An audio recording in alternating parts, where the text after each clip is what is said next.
बिस्मिल्लाहिर्रहमानिर्रहीम, अस्सलाम वालेकुम। एक नए व्लॉग के साथ सोहेल रशीद आपसे मुखातिब। इस वक्त की अहम तरीन खबर जो है वो अडयाला जेल से सामने आ रही है, जहां GHQ गेट हमला केस की समाअत हुई। इमरान खान के खिलाफ ये केस है, 9 मई के सिलसिले में ही कायम केस है।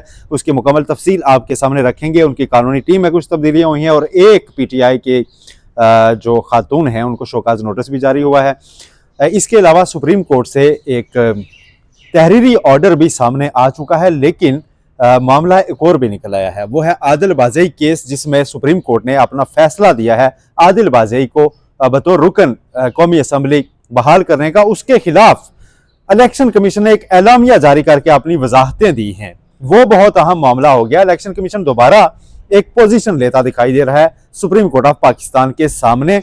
मुकम्मल अहवाल आपके सामने रखते हैं। सबसे पहले इसी आखिरी वाली खबर से शुरू कर लेते हैं। आदिल बाज़ई का मामला यह था, जो सुप्रीम कोर्ट आया था, उन्हें इलेक्शन कमीशन ने नवाज शरीफ के भेजे गए रेफरेंस पर डी-सीट कर दिया था, यानी उनकी रुकनीत कौमी असम्बली की खत्म कर दी थी। और वजह यह थी कि मुस्लिम लीग नून का मौकफ यह है कि आम इंतखाबात 2024 के बाद आदिल बाज़ई ने मुस्लिम लीग नून में शमूलियत इख्तियार की थी और एक एफिडेविट दे रखा है इस सिलसिले में। लेकिन आदिल बाज़ई का मौकफ यह है कि उनका वो एफिडेविट जाली है और नवाज शरीफ और शहबाज शरीफ उसको जालसाजी से इस्तेमाल कर रहे हैं। उन्होंने कभी नून लीग ज्वाइन नहीं की, इसी वजह से वो इस शमूलियत को जाहिर किए जाने के बावजूद अपोजिशन बेंचों पर बैठा करते थे और फिर एक मनी बिल पर उन्होंने वोट नहीं किया मुस्लिम लीग नून की डायरेक्शंस के मुताबिक। उसके बाद कानून के मुताबिक नवाज शरीफ ने एक रेफरेंस इलेक्शन कमीशन को भेजा कि ये बंदा जो है वो हमारी तरफ से मुनहरिफ है और इसको कानून के मुताबिक आप डी-सीट करने का प्रोसेस शुरू करें। इलेक्शन कमीशन ने फौरी तौर पर कार्रवाई का आगाज किया और उसके बाद डी-सीट कर दिया गया। आदिल बाज़ई इसके खिलाफ सुप्रीम कोर्ट आए थे। जस्टिस सैयद मंसूर अली शाह की सरबराही में बेंच ने समाअत की थी और उसके बाद इलेक्शन कमीशन एक नुक्ते पर मुतमिन नहीं कर सका था अदालत को, और वो मामला ये था कि अदालत ने पूछा कि जब एक शख्स कह रहा है कि उसका वो एफिडेविट दुरुस्त नहीं है और वो केस सिविल कोर्ट में लेकर गया हुआ है और सिविल कोर्ट ने अभी फैसला करना है कि यह एफिडेविट दुरुस्त था या नहीं, उन्होंने नून लीग ज्वाइन की थी या नहीं की थी, या फिर वो सुन्नी इत्तेहाद कौंसिल और PTI के साथ ही थे, तो इलेक्शन कमीशन सिविल कोर्ट से पहले खुद फैसला कैसे कर सकता है कि नहीं आदिल बाज़ई झूठे हैं, लिहाजा इनको मुनहरिफ करार दिया जाए।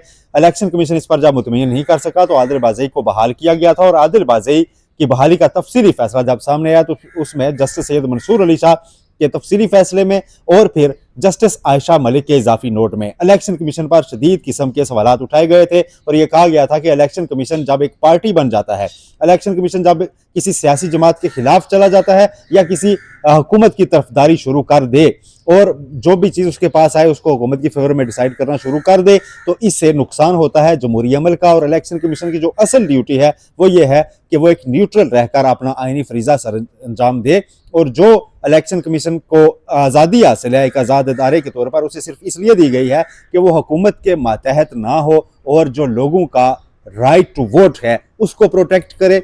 और इलेक्शन कमीशन बाज़ाहिर ऐसा नहीं कर रहा, बारहा नोट किया गया, लेकिन उसके बावजूद ये नहीं हो रहा। ये सवालात उठाए गए थे। उसके खिलाफ आज इलेक्शन कमीशन ने जो एलामिया जारी किया है उसमें उन्होंने कहा है जी कि हमने आदिल बाज़ई का जो सर्टिफिकेट था वो अपनी वेबसाइट पर जारी कर दिया है और इसलिए जारी किया है ताकि मुबस्सरीन और तनकीद करने वाले उसको देखें और फिर फैसला करें कि कौन सा इदारा जानिबदार है।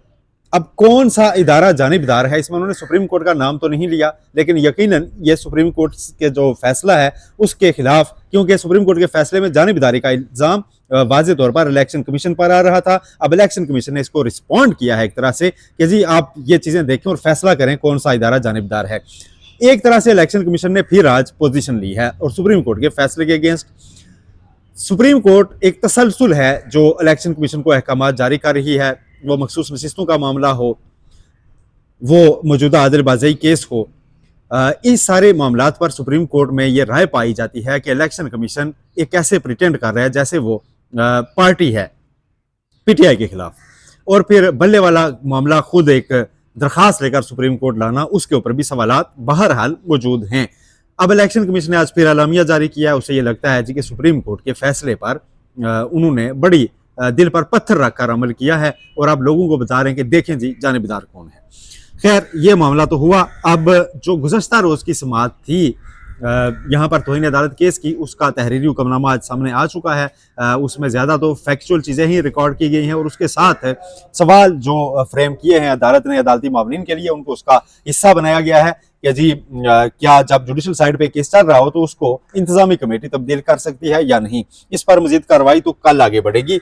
अब से थोड़ी देर पहले GHQ गेट हमला केस की समाअत अडियाला जेल के अंदर कायम अदालत में हुई और वहां पर जो मिसाल यूसुफजई हैं, जो कुछ अर्सा पहले तर्जुमान भी रहीं बुशरा बीबी की, उससे पहले वज़ीर आला KP की मशीर भी रहीं और पाकिस्तान तहरीक इंसाफ से वाबस्तगी रखती हैं। पिछले 2-3 साल से हर जगह पे उनकी तरफ से पेश भी होती हैं।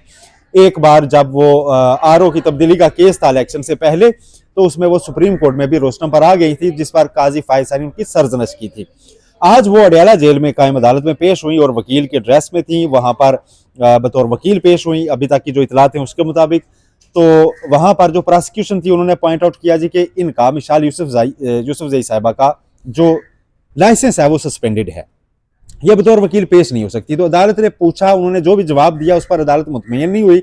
अब मिसाल यूसुफजई को शो काज जारी कर दिया गया कि बताएं आपके खिलाफ फौजदारी कार्रवाई यानी क्रिमिनल केस क्यों ना रजिस्टर करवाया जाए कि आप जब वकील नहीं हैं आजकल, क्योंकि आपका लाइसेंस सस्पेंड है, मुअत्तल है, तो आप वकील की हैसियत में पेश कैसे हुई। अब उनसे ये जवाब तलब कर लिया गया है, जबकि सलमान अकरम राजा अब इस केस में GHQ गेट हमला केस में इमरान खान के वकील बन गए। आज उन्होंने अपना वकालतनामा अदालत में पहुंचा दिया है, वहां पर जमा करवा दिया है। मजीद गवाहान के बयान भी कलमबंद हो गए हैं इस केस में और इमरान खान की वहां पर इस केस में अपने तमाम साथियों के साथ मुलाकात भी हुई है, जिसकी डिटेल्स अभी सामने आना बाकी हैं। ये इनिशियल इन्फॉर्मेशन है जो आपके सामने रखी है। अच्छा, मिसाल यूसुफजई से मुतालिक एक और चीज़ है कि आज एक क्लिप सोशल मीडिया पे कुछ लोगों ने वायरल कर रखा है कि मैंने भी उसको ट्विटर पर किसी अकाउंट से एग्जैक्टली आई कॉन्ट रिमेंबर किसी अकाउंट पर था, उसको सुना कि जी मिसाल यूसुफजई और जस्टिस मसरत हिलाली साहिबा के दरमियान गुफ्तगू है और वो गुफ्तगू जो है उसमें ये मतन अगर हम खुलासा करें तो ये है उसका कि जी उस गुफ्तगू में बाज़ाहिर कहा जा रहा है कि देखें जी इमरान खान के लिए कुछ करें और ये वो, और आगे से जो दूसरी साइड है वो कह रही है जी कि हाँ जी हम भी उसके बड़े फ़ैन हैं। ये पहले तज्जिए में, बादी नज़र में और हमारी ऑब्जर्वेशन में एक जाली टेप है। उसकी वजह यह है कि ये लहजा जस्टिस मसरत हिलाली साहिबा का नहीं है। फिर दूसरी बड़ी चीज़ ये है कि जस्टिस मसरत हिलाली और मिसाल यूसुफजई दोनों पश्तो स्पीकिंग हैं, तो जो जब दो पश्तून आपस में बात कर रहे हो तो वो पश्तो में बात करते हैं, ये गुफ्तगू उर्दू में है। आवाज़ क्लियरली मैं कम अज़ कम जस्टिस मसरत हिलाली साहिबा के रोज़ हम कवर करते हैं, उनकी हद तक तो ये बात बड़ी वाज़ेह है, ये आवाज़ उनकी नहीं है, आवाज़ भी नहीं है, लहजा भी नहीं है। और फिर जो इल्ज़ाम और तासुर देने की कोशिश की जा रही है उसमें वजन इसलिए नहीं है कि जस्टिस मसरत हिलाली तो उस बेंच का हिस्सा हैं जिसने पाकिस्तान तहरीक इंसाफ को बल्ले के निशान से महरूम किया था, इंट्रा पार्टी इलेक्शन का कलदम करार दे दिया था। तो जस्टिस मसरत हिलाली की जानिब से तो पाकिस्तान तहरीक इंसाफ के बारे में कोई ऐसा फैसला भी नहीं आया कि उनको इस चीज़ से लफ किया जा सके, लेकिन सोशल मीडिया पे चीज़ें चलती रहती हैं, इस तरह की प्रोपेगेंडे होते रहते हैं और आज भी ये मामला चल रहा है। एक चीज़ और जो कल से बड़ी इन हो चुकी है वो है जी, कल नैब ने एक एलामिया जारी किया जो बहरिया टाउन से मुतालिक है, मलिक रियाज से मुतालिक है। उसमें यहाँ तक तो बतौर नैब रिपोर्टर भी मैं आपको कन्फर्म कर सकता हूँ कि बहरिया टाउन के केसेस तो हैं, उसमें जाली अकाउंट स्कैंडल में कुछ साबितशुदा चीज़ें भी है, जिसमें प्ली बारगेन अली रियाज मलिक ने कर रखी है कुछ 9 अरब रुपए की। और फिर ज़मीनों के मामलात भी उनके हैं पाकिस्तान में, जैसे सुप्रीम कोर्ट में उन्होंने 460 अरब रुपए जमा करवाने थे, वो पूरी रकम अभी तक जमा नहीं हुई और सुप्रीम कोर्ट ने कह रखा है कि ये आपने जमा करवानी थी। अगरचे वो अब अकाउंट सुप्रीम कोर्ट ने ख़त्म करके तो मामला सीधा वफाकी हुकूमत और सिंध गवर्नमेंट को दे दिया हुआ है, लेकिन ये मामलात नैब ने उसमें बताए हैं जी कि उनके खिलाफ ये केसेस हैं और हमने उनकी ज़मीन भी कन्फिस्केट की हुई है, प्रॉपर्टी भी। यस, 190 मिलियन पाउंड के अंदर में जब वो इश्तिहारी हुए तो कुछ 6 प्रॉपर्टीज़ उनकी कन्फिस्केट की गई थी। कोठा कलां रावलपिंडी में उनकी ये जायदादें हैं जिनको जब्त किया गया मेनली, और उसमें बैरिया टाउन बहरहाल शामिल नहीं था, लेकिन बैरिया टाउन के दीगर मामलात अंडर स्क्रूटनी ज़रूर हैं।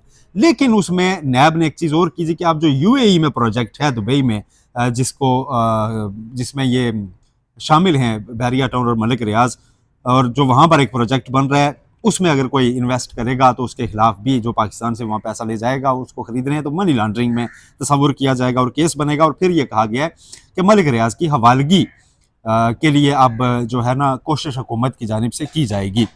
अब हवालगी का प्रोसीजर ये होता है, UAE से मुलज़म को बिल्कुल लाया जा सकता है, माजी में लाए जाते रहे हैं। तोकीर सादिक ओगरा केस में मेरा ख्याल है वहाँ से लाए गए थे, और कुछ मुलजमान की मिसालें यकीनन मौजूद हैं, लेकिन उसके लिए एक रेड वारंट होता है जो वजारत दाखिला के थ्रू नैब जारी करवाता है। उस रेड वारंट को इंटरपोल के जरिए एग्जीक्यूट करवाया जाता है और फिर जब इंटरपोल गिरफ्तार कर ले तो पाकिस्तानी अथॉरिटीज़ के उसको हवाले किया जाता है। ये प्रोसेस जब तक इनिशिएट नहीं होगा तो हवालगी ऐसे नहीं हो सकती। दूसरा, नैब का जो ये दावा है कि मनी लॉन्ड्रिंग का केस बनेगा, इसके ऊपर सवालात लोग उठा रहे हैं कि मनी लॉन्ड्रिंग तो तभी होती है जब बंदा इलीगल चैनल से लेकर जाए। अगर किसी की यहाँ डिक्लेयर्ड और कानूनी तरीके से कमाई हुई इनकम है, वो उसे यहाँ से ले जाता है और यूएई में एक कानूनी मनसूबा जो यूएई की गवर्नमेंट के मुताबिक है और वहाँ के लॉज के मुताबिक उसमें इन्वेस्ट करता है, तो आप केस कैसे बनाएंगे? ये यकीनन एक सवाल ज़रूर है। लेकिन इस पर मलिक रियाज ने आज जवाब दिया है। उन्होंने अपने ट्विटर अकाउंट पर एक लंबी चौड़ी स्टेटमेंट डाली और उन्होंने कहा जी कि उन्होंने दोहराया वो बयान जो उन्होंने मई 2024 में भी दिया था कि जी मैं किसी के खिलाफ गवाही नहीं दूंगा। आज भी उन्होंने कहा जी कि मैं गवाही नहीं दूंगा किसी के खिलाफ, और मैं गवाही देने के दबाव पर ही मुल्क छोड़ने पर मजबूर हुआ था। और नैब की प्रेस रिलीज बेसरोपा है और मैं यहाँ पर जो प्रोजेक्ट कर रहा हूँ वो बेसिकली पाकिस्तान के लिए नेकनामी का बायस बनेगा। और यहाँ पर यूएई में और दुबई में ऐसे प्रोजेक्ट्स इसलिए बन जाते हैं कि यहाँ पर जो यहाँ के हाकिम हैं उनका विजन मौजूद है और नैब जैसा कोई इदारा मौजूद नहीं है। साथ उन्होंने ये बड़ी तरह से थ्रेट किया है कि अगर मुझे ज़्यादा तंग किया गया तो मेरे पास पिछले 30-35 साल के राज हैं तो वो मैं सारे खोलूंगा। इस तरह की चीज़ें जो है वो मलिक रियाज ने अब रिस्पॉन्ड की हैं। देखते हैं अब नैब इस सारे मामले को कैसे लेकर चलता है, इस पर भी आपको अपडेट रखेंगे। फिलहाल के लिए इतना ही, यही अपडेट्स आप तक पहुंचानी थी। अपना बहुत ख्याल रखिएगा। अल्लाह हाफिज़।